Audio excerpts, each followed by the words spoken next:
আসসালামু আলাইকুম। সূরা নাসরের ফজিলত।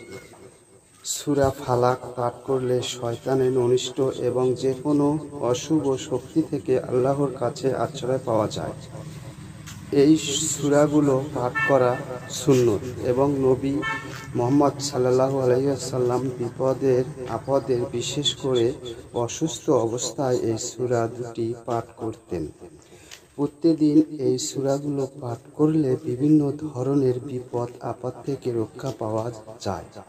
বিশেষ করে প্রতি ফজর নামাজের পর এগুলো পাঠ করা গুরুত্বপূর্ণ।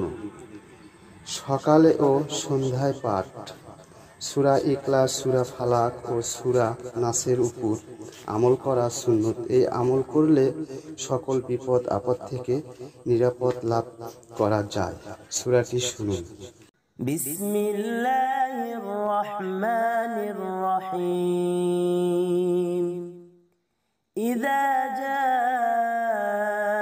নাসরুল্লাহি ওয়াল ফাth ওয়া রাআইতান নাসা ইয়াদখুলুনা ফি দীনিল্লাহি আফওয়াজা